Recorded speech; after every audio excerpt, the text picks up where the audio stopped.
Yaorana et bienvenue dans Fetia. Aujourd'hui, on va parler d'un sujet qui nous concerne tous, l'effet miroir. Tu sais, ce phénomène étrange où ce qu'on observe à l'extérieur chez les autres reflète souvent quelque chose de notre intérieur. Est-ce que ça t'est déjà arrivé d'être agacé par quelqu'un, puis de réaliser plus tard que ce que tu lui reprochais, tu le faisais toi aussi? Eh bien, c'est exactement de ça dont on va parler aujourd'hui. Je suis Temanava Domingo, Miss Tahiti 2024 et je suis ravie de vous retrouver chaque lundi matin à 8h sur Hitty FM. En devenant Miss Tahiti, j'avais une intention claire, inspirer, mais aussi apprendre, découvrir et partager. Et cette émission, c'est un espace pour ça. Un espace où on va parler de rêves, de projets, de vie quotidienne, mais surtout de ces clés qu'on peut activer pour avancer. Alors, aujourd'hui, j'avais vraiment envie de parler de ça parce que souvent, lorsque j'aborde des thématiques sur Fetia, c'est lié à ce que je vis ou du moins ce sont des réflexions, des prises de conscience qui me viennent et parfois des sujets que vous me proposez sur les réseaux. D'ailleurs, n'hésitez pas, si vous avez des thématiques que vous souhaitez que j'aborde sur Fetia, envoyez-moi un message et ça sera avec grand plaisir. Évidemment, si ça m'inspire, j'essaye toujours de parler avec le cœur et de parler surtout à partir de mon expérience. C'est un partage que je fais là et ce ne sont pas des conseils en mode faites comme moi, c'est comme ça qu'il faut faire dans la vie. Pas du tout, ce sont des partages. C'est vraiment le plus important pour moi. Alors, cet effet miroir, pourquoi est-ce que j'en parle? Parce que souvent, on reproche aux autres ce qu'on porte nous-mêmes inconsciemment. Et ça, je l'ai beaucoup appris lors de ma formation de coaching aussi en 2024. C'est-à-dire que dans ma vie, tous les jours, je m'en rendais compte, mais après avoir fait justement des séances de coaching, je me suis dit, ah ouais, c'est quand même puissant ça. Et ça pique un peu l'ego, mais pourtant, c'est vrai.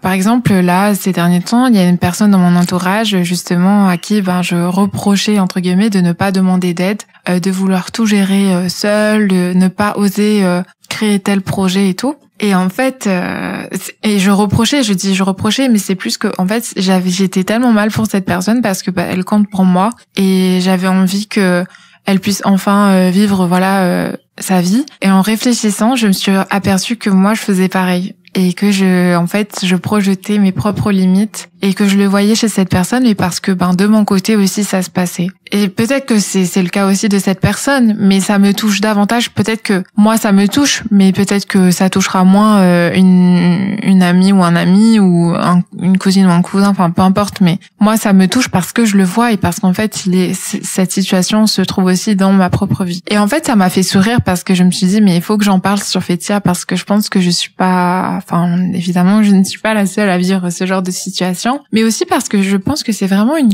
clé pour nous tous dans notre vie de tous les jours. Parce que on le vit tous au quotidien et parfois ça peut être difficile à vivre. On peut être très agacé ou très inconfortable face à certaines situations ou certaines personnes et on se rend pas compte parfois que ce sont des messages aussi pour nous-mêmes.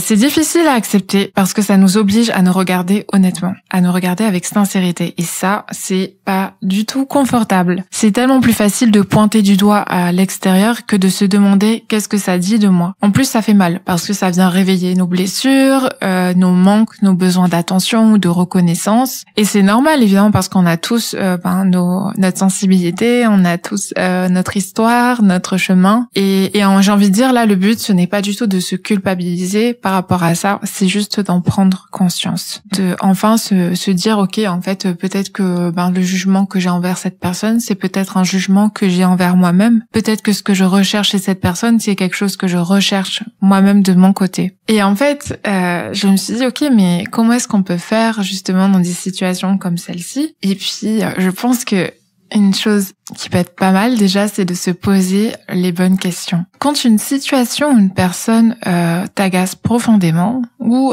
te touche, tu peux te demander déjà, avant même de se demander, je pense, c'est de reconnaître que ok, en fait, ça fait que ça éveille quelque chose en moi et ça vient perturber peut-être quelque chose que j'ai jamais osé regarder. Peut-être que ça vient toucher mon ego, peut-être que ça vient me rappeler des souvenirs. Peut-être que ce sont des choses que j'ai enfouies, que j'ai jamais osé exprimer. Et c'est déjà de le reconnaître et de l'accueillir. Je pense que c'est le premier pas qui fait la différence. C'est de se dire ok, en fait, je ressens ça et j'ai le droit. Puis se dire ok, mais en fait, qu'est-ce que ça dit de moi? Est-ce que j'ai déjà ressenti ça? Est-ce que ça me ramène à quelque chose, à une expérience? Mais le plus important, c'est de s'observer sans jugement. Parce que c'est vraiment dans ces situations-là qu'on a envie de se tomber dessus, de se dire, ah ouais, non mais t'as vu, tu penses comme ça. Enfin, on se juge énormément. Et ça ne nous aide pas du tout. Et je le dis, mais moi aussi, je me juge énormément. Parfois, je suis très exigeante. Et ce sont justement, les personnes, mes coachs qui m'ont accompagnée et tout, qui me disaient, ok, mais ça serait quoi, ça serait comment si tu apprenais justement à accepter ça sans te juger et juste te dire, ok, j'ai le droit de ressentir ça. En fait, c'est parce que quand je comprends que mes émotions viennent de l'intérieur, en fait, que voilà, s'il y a quelque chose qui se passe en moi, il y a un volcan, entre guillemets, je me dis, ok, en fait, il est en moi et rien que de le reconnaître, ça peut déjà apaiser beaucoup de choses. Et je reprends le pouvoir. Je ne subis plus la situation et je la traverse différemment. Parce que, justement, je reviens vers moi, j'arrête justement de toujours pointer du doigt à l'extérieur, parce que, évidemment, ce qui se passe à l'extérieur, je n'en ai pas le contrôle. Et ça, on le voit sur les réseaux. Il y a des schémas qui l'illustrent super bien, c'est que je ne contrôle que ma façon de réagir, ma façon de voir la situation, je ne peux pas contrôler les autres. Et donc ça, c'est une première prise de conscience, je pense, et c'est sûr que c'est beaucoup plus facile à dire que oui, on n'a pas le contrôle et tout, mais en fait, de revenir à soi, on n'en prend peut-être pas assez l'habitude, mais à force de le faire, ça permet vraiment de créer une relation sincère avec soi-même et d'oser se regarder et d'oser se poser les bonnes questions pour éviter, ou pas pour éviter, mais pour changer en fait de façon de faire et d'arrêter constamment de pointer du doigt l'autre et de se regarder enfin. C'est là où justement on parle de responsabilisation, parce que prendre conscience de l'effet miroir, c'est aussi accepter de me responsabiliser. Ça change ma façon de réagir et ça peut transformer mes relations et même apaiser des tensions. Et surtout, ça m'invite à accueillir ce que je suis, parce que ce que j'accepte en moi ne me dérange plus chez l'autre. Et quand je dis ça, ça ne veut pas dire que constamment il faut se dire, ah ouais, non mais qu'est-ce que ça dit de moi, non mais cette personne a fait ça, du coup ça veut dire quoi par rapport à moi. Non, l'idée là, c'est pas de tout analyser, de surinterpréter chaque détail, de se poser 20 000 questions et de se faire mal à la tête. Non, pas du tout. Parfois il y a rien à comprendre, c'est juste une expérience.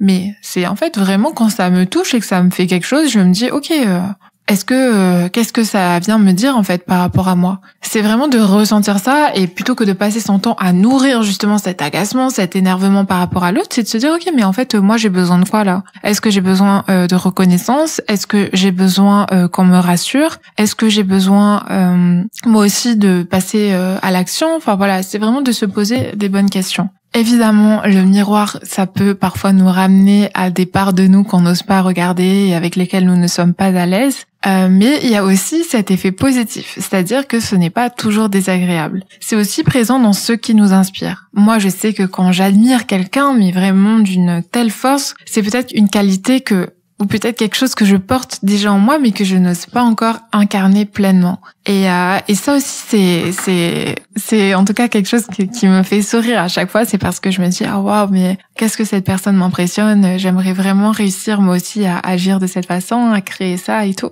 Et je me dis, mais en fait, j'en suis capable. Si je le vois en l'autre, si l'autre peut y arriver, moi aussi je peux y arriver. Donc ça, c'est pour moi un des points assez impressionnants aussi, et c'est de s'en rendre compte également que oui, l'autre en fait c'est aussi un cadeau pour moi. Quelque chose qui me vient, c'est que il y a aussi les miroirs dans des relations proches, la famille, les amitiés, les relations amoureuses. Alors là, c'est un très très grand apprentissage et on le sait tous, je pense. Peut-être pas d'ailleurs, on apprend, tout le monde est en apprentissage.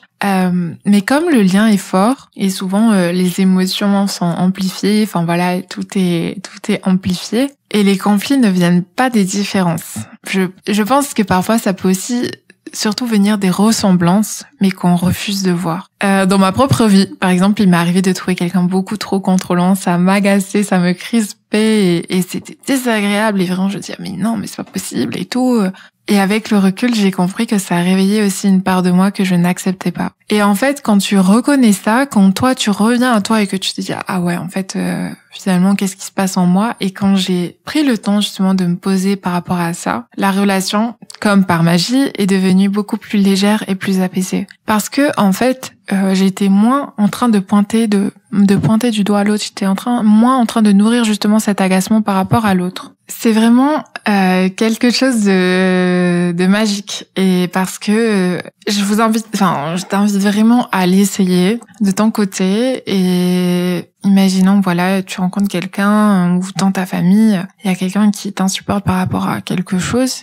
Ouais, c'est de te poser et te dire, ok, mais qu'est-ce que ça dit de moi? Et de voir justement jusqu'où va la réflexion, et peut-être que tu trouveras aussi la racine de tout ça. Et donc, ça pourra sûrement apaiser la relation. L'effet miroir révèle autant nos zones d'ombre que nos zones de lumière. L'ombre, c'est ce que je peux critiquer, ce que je rejette, et la lumière, ce que j'admire, mais que je n'assume peut-être pas encore. Après, on parle beaucoup de zones d'ombre et de lumière, mais j'ai envie de dire que les deux sont des cadeaux, dans le sens où les deux nous apportent énormément. Mais en fait, pour par exemple les zones de lumière, quand quelqu'un exprime justement ses qualités, comme je le disais un peu plus tôt, ça nous éblouit, ça nous impressionne, et on se dit waouh, j'aimerais tellement avoir son assurance, son énergie, sa liberté. Et en fait, c'est quelque chose qui est déjà en nous, mais peut-être qu'on n'assume pas encore, ou peut-être quelque chose dont on ne fait pour le moment, on ne fait pas trop la place pour accueillir justement cette part-là. Et je trouve ça vraiment intéressant de faire cet effet un peu boomerang, du coup cet effet miroir, et de se rendre compte de toutes ces parts qui existent en moi. Parce que ici, j'y vois une opportunité. Chaque irritation, chaque admiration est une invitation. Waouh, ça rime. J'avais pas prévu du tout ça. Mais tout ça, c'est vraiment un cadeau, dans le sens où ça peut réveiller un potentiel qui est en moi, et ça peut m'aider aussi à guérir une blessure ou quelque chose que j'ai mal vécu dans ma vie. On parle beaucoup des autres qui sont notre miroir, mais parfois, qui dit les autres dit moi aussi. C'est-à-dire que moi aussi, je peux être le miroir de quelqu'un d'autre. Ma réussite, mes choix, ma liberté, ma lumière, mes erreurs, ça peut réveiller quelque chose de douloureux chez l'autre ou pas. Et quoi qu'il arrive, dans tous les cas, c'est de se dire que cet effet miroir est souvent très inconfortable au début, mais il contient un vrai cadeau. En fait, cet effet miroir, c'est un cadeau pour aussi se rendre compte qu'on peut choisir de nourrir l'amour plutôt que la peur et la haine, nourrir la joie, nourrir la liberté, nourrir tout ce qu'on a envie justement de cultiver en nous. Et cet effet miroir arrive aussi dans des situations inattendues. Par exemple, quand on voit quelqu'un lancer son projet, sa marque, quand quelqu'un ose faire quelque chose, ça peut réveiller chez moi un rêve que je n'ai pas encore osé concrétiser. Et ce n'est pas une critique de cette personne, c'est comme une petite alarme qui vient et qui me dit, et toi, qu'est-ce que tu attends pour y aller, en fait? Et donc voilà, c'est de se dire, l'autre est là pour me faire un cadeau, pour justement me booster, me challenger, et c'est pas toujours quelque chose qui doit être vu avec beaucoup de critiques. Ça nous invite justement à la compassion. Tout le monde projette, tout le monde réagit depuis son histoire, ses blessures, ses expériences. Et quand je prends conscience de ça, je deviens beaucoup plus bienveillante envers moi-même, parce que du coup, je prends moins les choses personnellement. Par contre, des fois, oui, on prend moins les choses personnellement, et donc ça fait que moi aussi je peux être beaucoup plus bienveillante avec les autres, parce que je comprends que chacun agit depuis son propre miroir. Petite nuance, j'y pense, mais ça aussi je suis en train de l'apprendre, mais c'est que quand l'autre vient justement avec une phrase et que ça me pique, que quelqu'un me dit quelque chose et ça me pique, ça me fait quelque chose, ça ne veut pas dire que je dois ignorer et que je dois me dire « Ah non, mais dans tous les cas, ça ne reflète que ce que la personne dit. » Non, il y a un message derrière, et peut-être que ça peut m'aider à grandir justement. Ça ne veut pas dire qu'il faut rejeter le jugement de l'autre. Dans tous les cas, c'est quelque chose qui existe, et c'est d'apprendre justement à être à l'aise avec. J'en parle évidemment, mais j'apprends aussi. C'est-à-dire que moi, j'ai beaucoup de mal avec ça, pour être totalement sincère et vulnérable. C'est que j'ai toujours du mal à dire les choses parce que j'ai toujours peur de blesser. Et je me dis peut-être que quelque part, moi aussi, j'ai pas envie qu'on me dise des choses parce que j'ai peur d'être blessée. Voilà, je pose ça là. Mais voilà, dans tous les cas, tout le monde est sur son chemin. Tout ça pour dire que cet effet miroir, ce n'est pas toujours agréable, mais c'est une chance incroyable d'apprendre à mieux se connaître. Et pour moi, ta plus grande force, c'est d'apprendre à te connaître. C'est de savoir qui tu es, de savoir ce qui se passe en toi réellement, en te regardant avec sincérité. Et pour être sincère, je répète le mot, mais pour être vrai avec vous et pour être, c'est que c'est pas toujours évident de se regarder. Et c'est pas juste se regarder dans un miroir, c'est de se poser avec soi et de se dire ah ouais, punaise, en fait, si je suis honnête, ouais, moi je ressens ça. Et donc je peux me poser une seule question. Qu'est-ce que ça révèle de moi? Et finalement, cette phrase qu'on entend souvent, soit le changement que tu veux voir dans le monde, elle résume parfaitement l'effet miroir. Plutôt que d'attendre justement que les autres changent, que telle situation se transforme, je peux transformer en moi ce que leur reflet vient me montrer. Et naturellement, mon monde change aussi. Et je vous le dis, mais parce que je l'ai beaucoup expérimenté ces derniers temps, mais quand de mon côté ça change, et ça je le répète souvent, c'est tout commence par soi. À l'extérieur, ça bouge aussi. Parce que c'est mon filtre. La façon dont je regarde le monde, c'est mon premier filtre. Et justement, quand je viens changer ce filtre, mon propre regard, évidemment, à l'extérieur, ça change parce que du coup, je suis moins sensible à ce qui n'allait pas. Du coup, je vois les choses différemment. Parce que en moi, justement, les choses ont bougé. J'essaie de penser à une métaphore pour illustrer ça, mais ouais, je pense que je parle souvent des jardins et des fleurs, mais imaginons que tu as un jardin, tu as plein de fleurs, plein de variétés, et un jour tu te réveilles, en fait tu vois toujours cette mauvaise herbe qui est là, t'arrives pas, tu te dis punaise, mais tout le temps elle est là, cette mauvaise herbe, j'arrive pas à m'en débarrasser et tout. Ok, bon. Et un matin tu te réveilles, et tu finis par voir en fait que y a aussi d'autres très belles fleurs autour de cette mauvaise herbe que tu n'avais pas forcément vue parce que tu voyais que la mauvaise herbe. Et en fait, du coup, cette mauvaise herbe, après je sais pas ce que tu vas en faire, elle va sûrement, tu vas finir par l'enlever et tout, mais tu ne vas plus cultiver justement cette fixette sur cette mauvaise herbe et tu vas regarder ce qu'il y a autour aussi. Et donc les choses vont naturellement changer, ta vision va naturellement changer. Bon, je sais pas si c'est ma meilleure métaphore, mais j'ai essayé. Mais bon, j'espère en tout cas que vous avez compris un peu l'idée de cet épisode. Encore une fois, tout ça, je le partage, c'est vraiment pour avoir des clés, pour aussi en fait nous libérer de tous ces jugements qu'on peut avoir envers nous, parce que le jugement qu'on a envers les autres, c'est aussi ce jugement qu'on a envers nous-mêmes. Et changer notre regard sur le monde, c'est changer d'abord notre regard sur nous-mêmes. Alors aujourd'hui, je t'invite justement à observer, si jamais tu vis une situation similaire, quel miroir est-ce que la vie te tend? Et qu'est-ce que toi tu peux faire de ça? Est-ce que tu choisis justement de continuer à pointer du doigt l'autre, ou plutôt de revenir à toi et t'apporter l'amour dont tu as besoin? C'est une réflexion que je partage, libre à toi de voir, d'agir ou d'accepter ça ou pas. C'est une perspective qui, en tout cas, moi, c'est une clé plutôt qui, moi, m'a beaucoup aidée. Le podcast, ou plutôt l'épisode, se termine et je tenais à dire merci à tout le monde pour tous les messages que je reçois par rapport à Fetia. Merci beaucoup pour votre soutien. D'ailleurs, si toi tu veux partager ton expérience ou si tu aimerais que j'aborde une thématique en particulier, écris-moi sur mes réseaux, Temanava Domingo, et je serai ravie de lire tes retours ou tes partages, tes idées. Parce que cette émission, c'est un partage, c'est pour nous, c'est pour c'est pour vous. Donc voilà, hésite pas et on se retrouve lundi prochain à la même heure, 8h sur ITFM. Prends soin de toi et voilà, belle semaine. Nana.